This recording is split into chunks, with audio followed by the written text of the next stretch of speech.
This new year, why not let Audible expand your life by listening? Explore over 1 million audiobooks, podcasts, and exclusive Audible originals that'll inspire and motivate you. Tap into your well-being with advice and insight from leading professionals and experts on better health, relationships, career, finance, investing, and more. Maybe you want to kick a bad habit or start a good one. If you're interested in learning how to master your emotions and hearing scientifically backed advice for using your emotions as a tool, may I suggest Shift by psychologist and bestseller author Dr. Ethan Kross? Trust me, listening on Audible can help you reach the goals you set for yourself. Start listening today when you sign up for a free 30-day trial at audible.com/Wondery. That's audible.com/Wondery. Hello and welcome back to Gem State. This is Ryan and I'm joined once again by Andy. Hi, Ryan. Hi, Andy. Before we introduce our next guest, I wanted to take a moment to touch base with you. This is now episode number 4. What has changed for you? You started in the beginning when the kids were missing. You followed through the trials. Now we're working on this, talking with Ray Hermosillo, with jurors.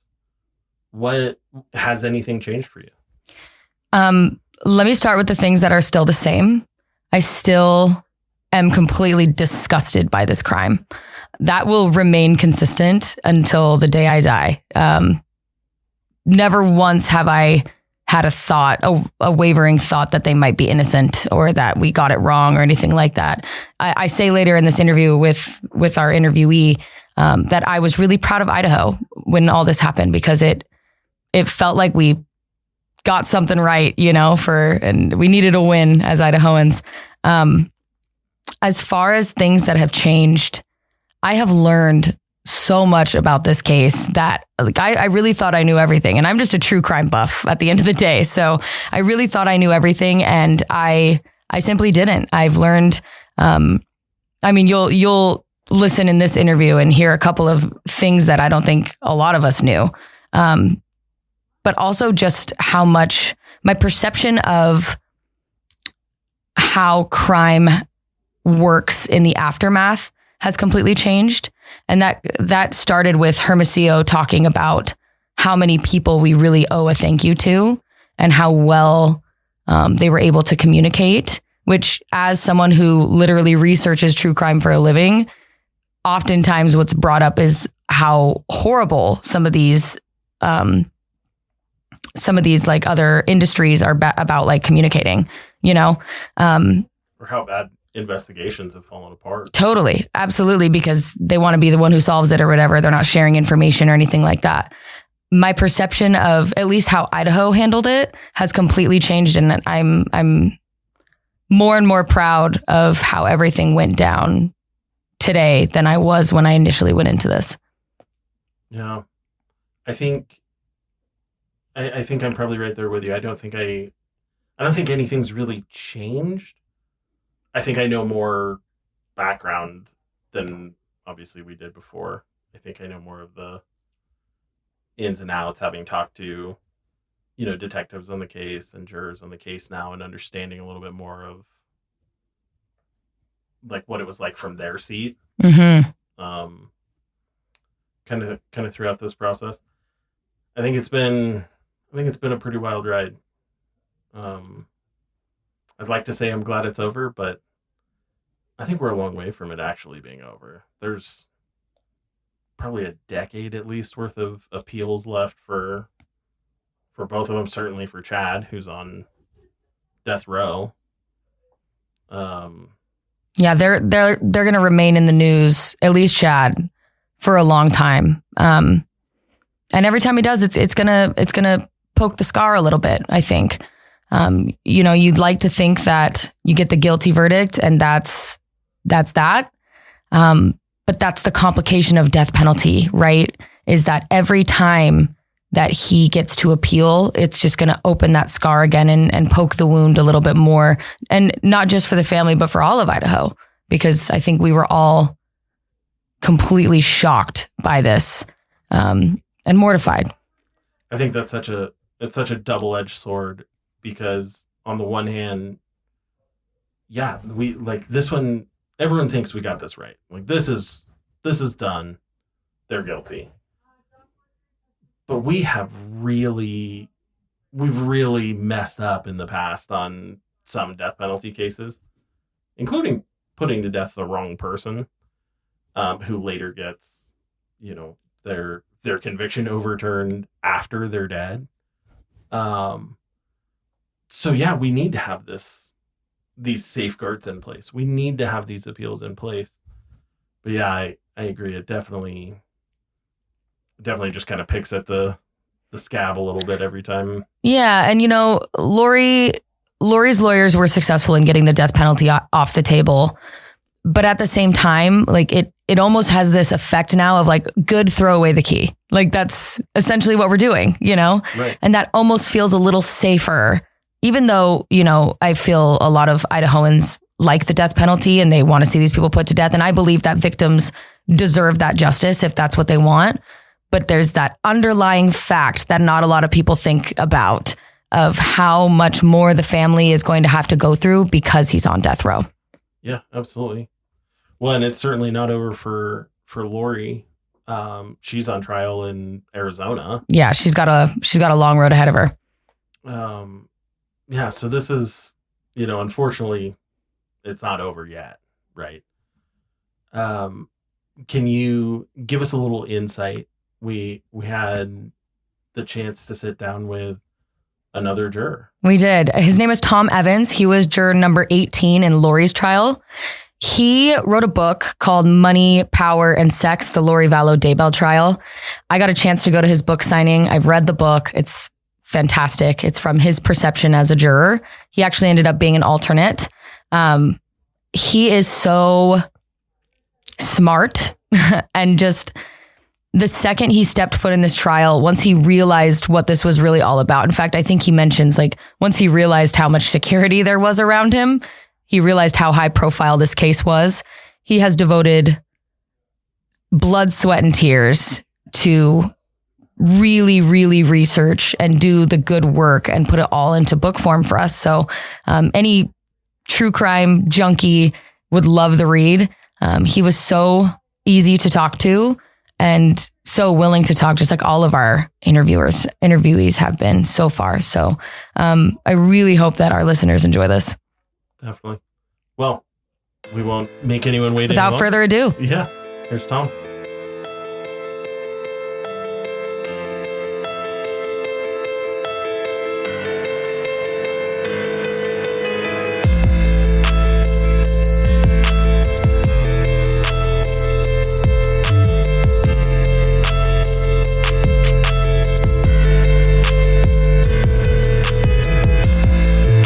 I'm here with Tom Evans, aka jury number 18 in the Lori Vallow trial. Thank you so much for joining me today. Tom, you wrote a book about your experience as a juror titled Money, Power, and Sex, the Lori Vallow Daybell Trial. And I do have some questions about that here in a bit. We'll get to that in a second. But off the top, I wanted to mention that all proceeds from your book go to Hope House, which is an organization that helps children in need. Why did you choose this specific charity? We looked long and hard for the right charity. And it wasn't easy. And we found this one completely by accident, but it had everything that I was looking for. I wanted one that didn't have strings attached to the federal government, for instance. They could kind of do things the way they wanted to do, and they do everything the right way. They bring in children that are in severe need, in danger. They give them a home and education and everything they need to be successful in life. Did the details of this specific case, i.e. JJ and Tylee, heavily influence your decision to choose a charity that specifically helped children? Absolutely. What happened is JJ and Tylee, and also I know there are a lot of other children out there in danger. Absolutely. Well, that's great. I think that's wonderful. It's sometimes rare that we see a juror send all their proceeds somewhere that is needed. So we appreciate that. Thank you. Thank you. Let's talk a little bit about jury selection. What was the process like? And did you know anything about the case beforehand? Oh man, that was a while ago. I did not know. what I was being called in for. It took me a while to figure that out. But there were over 2,000 jurors called in, and I was just one of that many. And the whole time, I just remember thinking, when am I going to get released? Because surely It couldn't have been you. out of that many people, I would get released, but it didn't happen. Wow. Yeah, I guess you were part of the unlucky bunch, I guess, in from your guys' perspective. Yeah.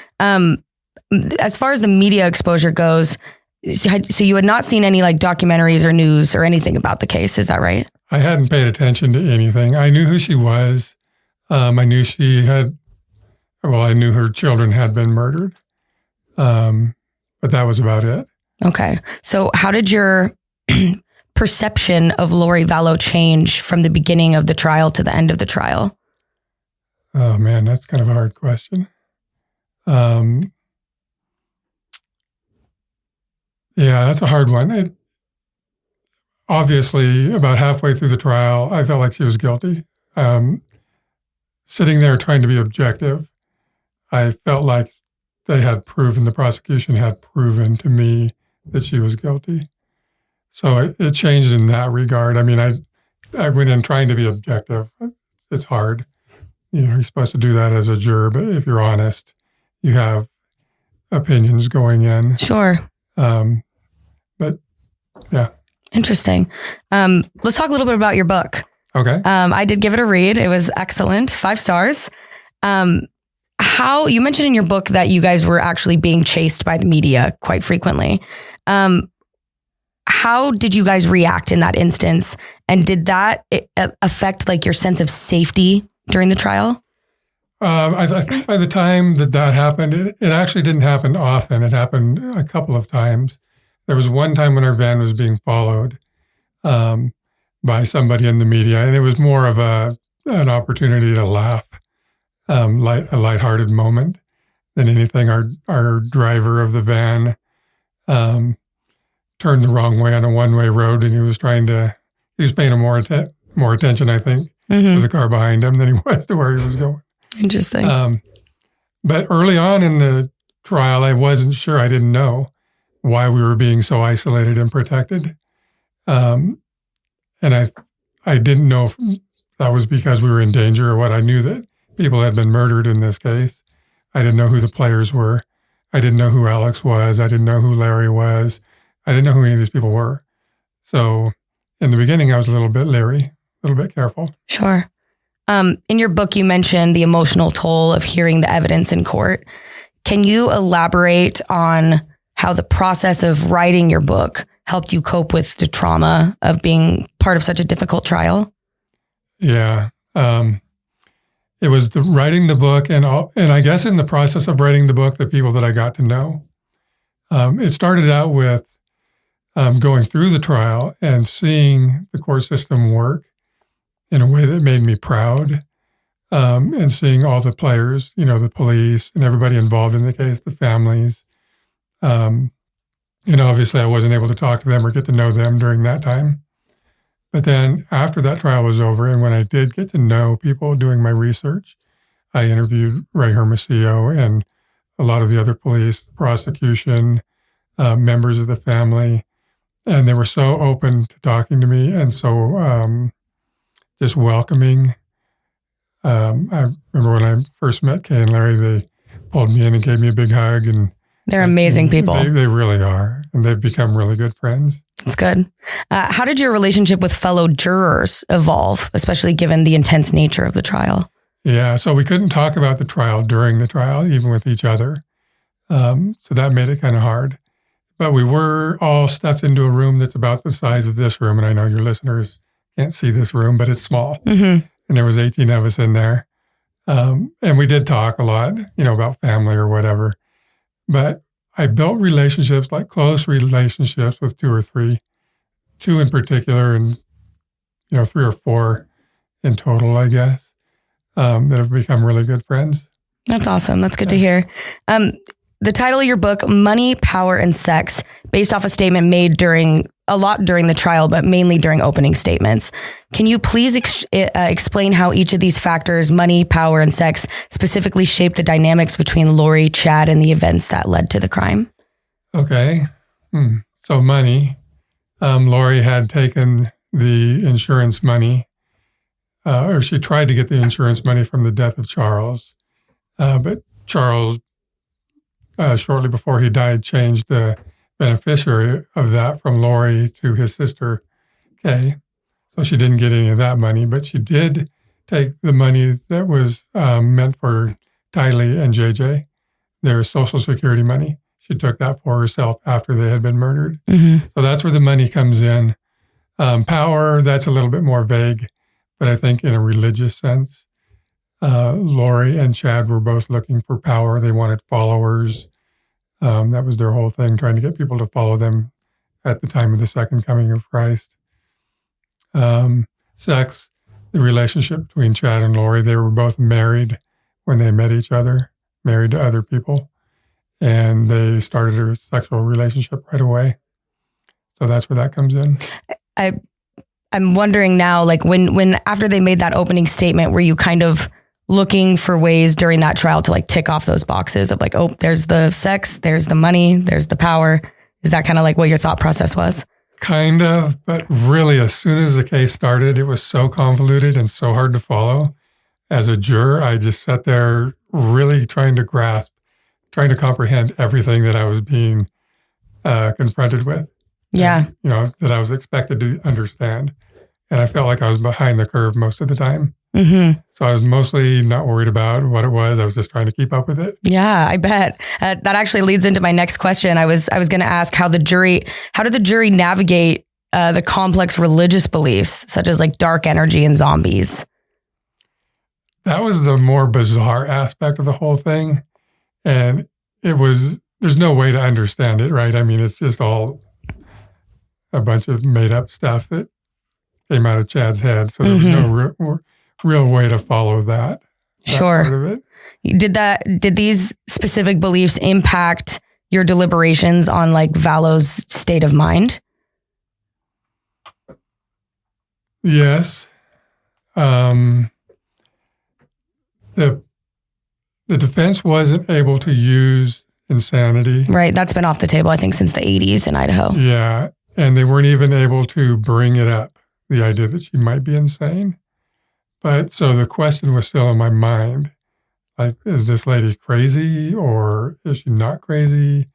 She is, in my mind, she's crazy in the sense that she was able to do crazy, horrible things, but she's also very sane in that she knew she had to lie about these things and hide these things or she would be in trouble.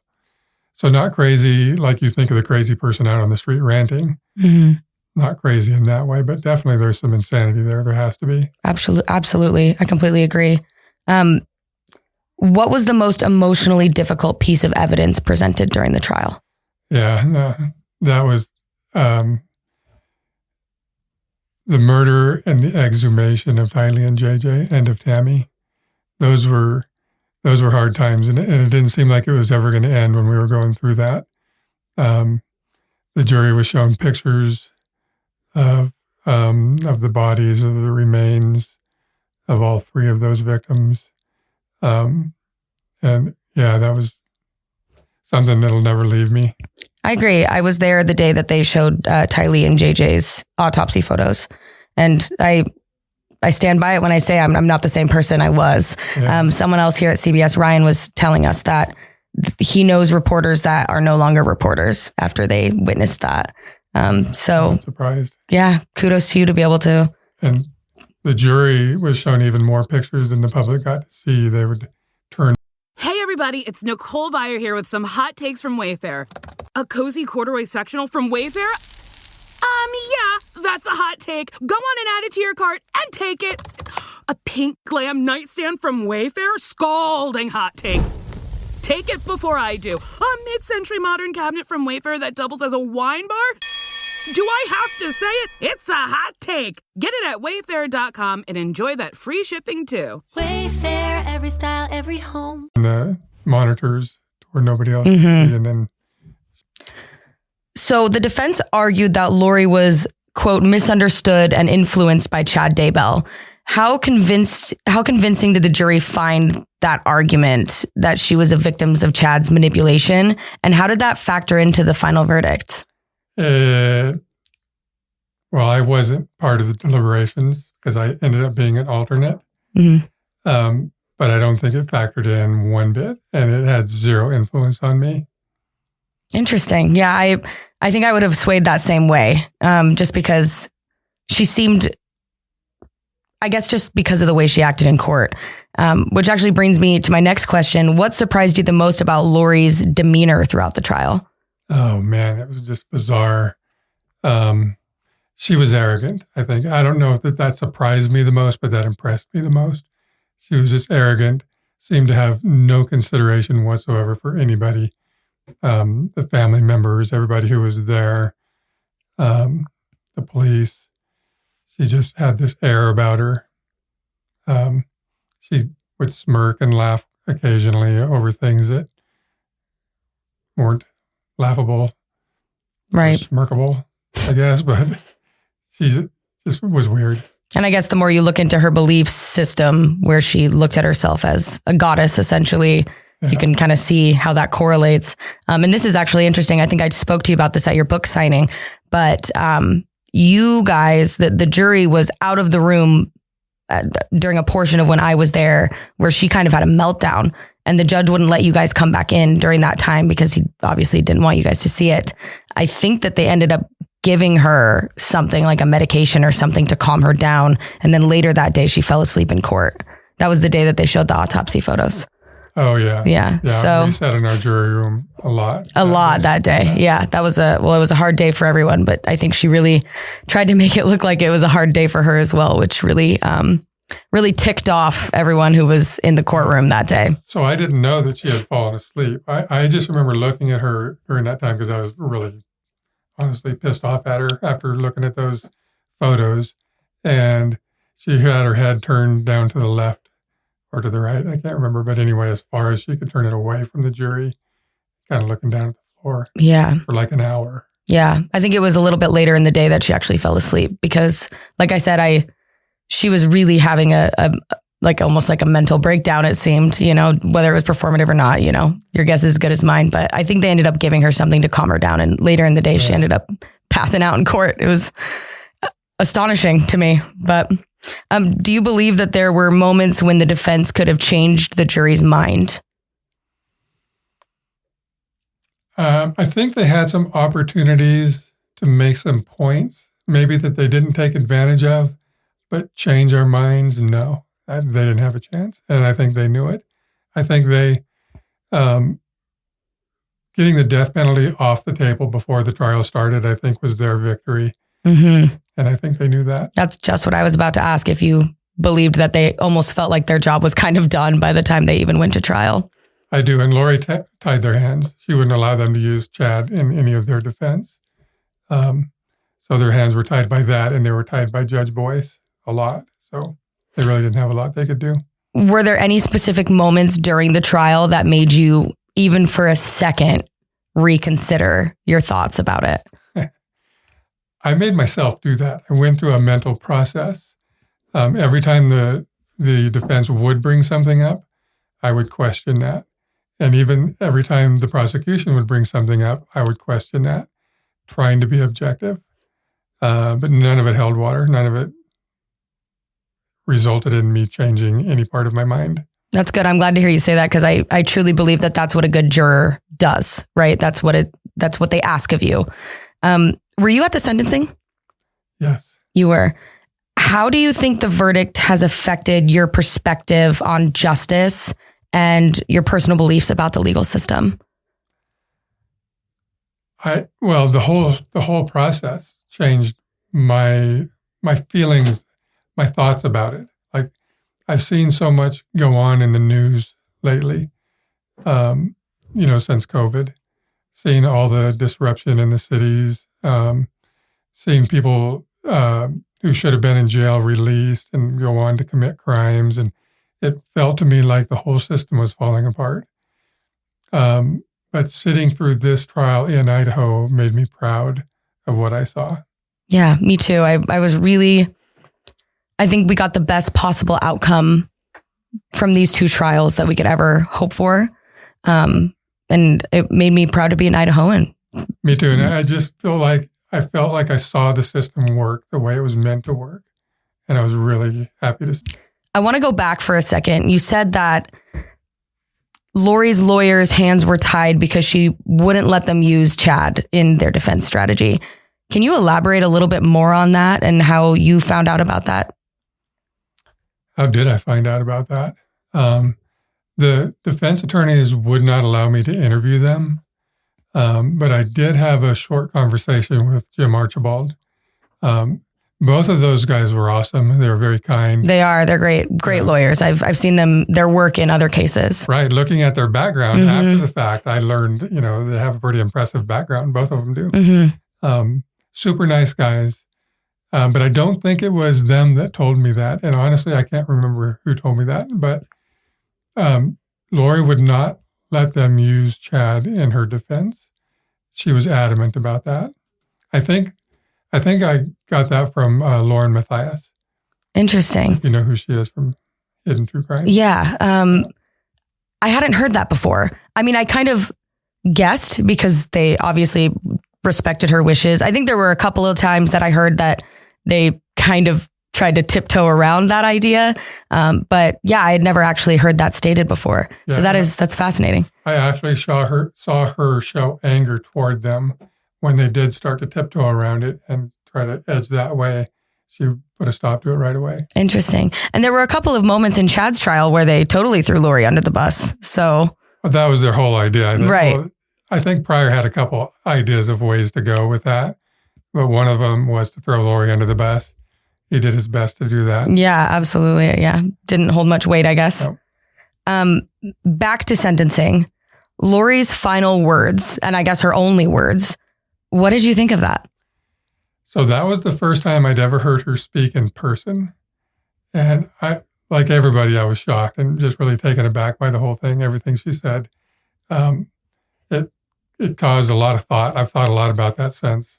It's one of those things that keeps coming back to me, the things that she said, and does she really believe them? It convinced me that she does still believe this stuff. It wasn't just an act, and convinced me that, yeah, on some level, she's definitely insane. Absolutely. And, we were talking about insanity earlier. Everyone has to be a certain level of crazy to be able to murder anyone, but 2, your own children, right? But I guess what we had to focus on was, did she realize what she was doing, right? Did she know that there's consequences? Did she know it was wrong, right? So she obviously did know it was wrong. She knew to lie. She knew to try to hide what she had done. Absolutely. Was there, I know you said you weren't in the deliberation room, but from your research, was there any division among jurors regarding the verdict? So I won't speak for the jurors. I will say that I know there was not division. There was a lot of conversation. They wanted to go through everything piece by piece. They wanted to do everything the proper way. But there was not a lot of dissension. Do you think that they wanted to be extra thorough because they all felt very strong about the guilty verdict and didn't want any room for an appeal? I think it was because of the weight of the trial. Yeah. So they obviously didn't want to do anything. They didn't want to skip any steps or anything. And there were pretty thorough instructions. So they had to follow the judge's instructions. I know you said you don't want to speak for the jurors, but like I said, if just from your research, were there any critical factors in the agreeing on her guilt? Any critical factors? Like was there like one smoking gun that really? Well, speaking only for myself, I can say that there wasn't a smoking gun. There wasn't a moment in time when I went, that's it. She's guilty. There was an accumulation of the evidence. There was so much of it. And even each individual thing by itself probably wouldn't have been enough, but all of it added together. Absolutely. Made her look like there was no way around the fact that she was guilty. Mm-hmm. I hear you're working on a new book. What can you share with me and our listeners about it? Well, I'm pretty much done with the first draft. which means there's still a lot of work to do. Yeah. The first draft is kind of you go through and you write, and then when you go back, you add and you rewrite. And so there's still quite a bit to do. And I'm actually in the process at this moment of trying to nail down a publisher. Okay. And Have you picked a name for it? It's a tentative name. Okay. But I'll give it to you. Okay, great. It's Chad Daybell, The One Mighty and Strong. Oh, I love it. Subtitle, Religious Zealotry, Fundamentalism, and Murder in Idaho. Wow. That's going to be awesome. I'm so unbelievably excited for you. Thank you. Can you tell me who was your favorite interview that you did for the book? Did you do any interviews for the book? I've done a lot of interviews. Yeah. Yeah. I don't know that I have a favorite. Each was interesting in their own way. Ray Hermosillo, who we talked about before, he was very good, and the whole prosecution team allowed me to interview them. Mm-hmm. All very good. Kay and Larry, I didn't really interview them. I just spent a lot of time visiting and talking. And Tammy's Aunt Vicky was awesome. We got to spend a lot of time together too during the trial. And she actually let me sit down and question her for about an hour. It was more of a struggle for her to do that. So we had to kind of plan it, and she had to be up for it. Mm-hmm. She finally did it. She made it happen, which was really nice.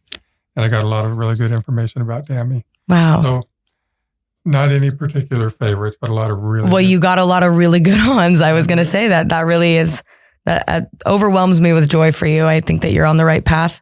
Aside from your next book, what comes next for Tom? I haven't really thought that far ahead. It's crazy because when I went into the Lori Vallow trial as a juror, my life turned into one dimension. And it's expanded from that a little bit, but it used to be like I had 5 or 6 things going on all the time. And now my main focus, other than my grandkids and stuff like that, has been my book. So I think after this, I'm not going to write any more books. I'm going to just go back to enjoying life. And I have a lot of work to get caught up on outside of this. So, well, good for you. You deserve to enjoy life. How can our listeners support you? Well, they can support Hope House for sure. They can buy my book and support Hope House.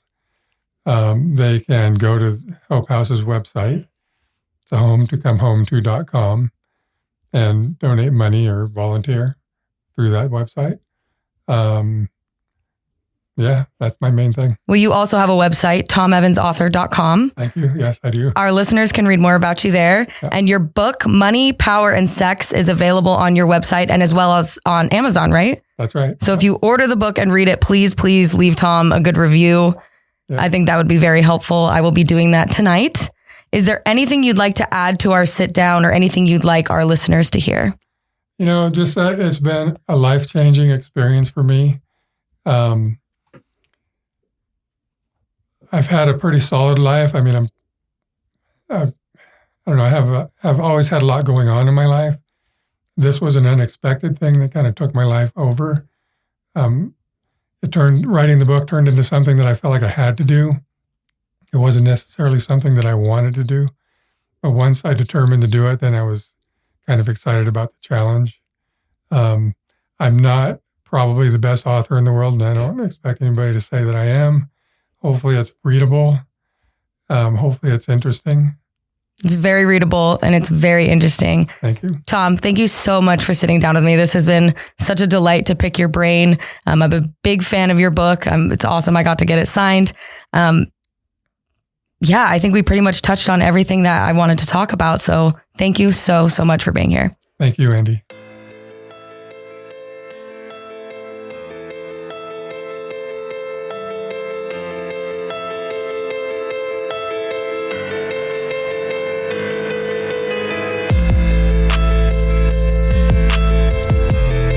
Thank you for joining us. This is Gem State, The Trials of Chad and Lori Daybell, Season 2.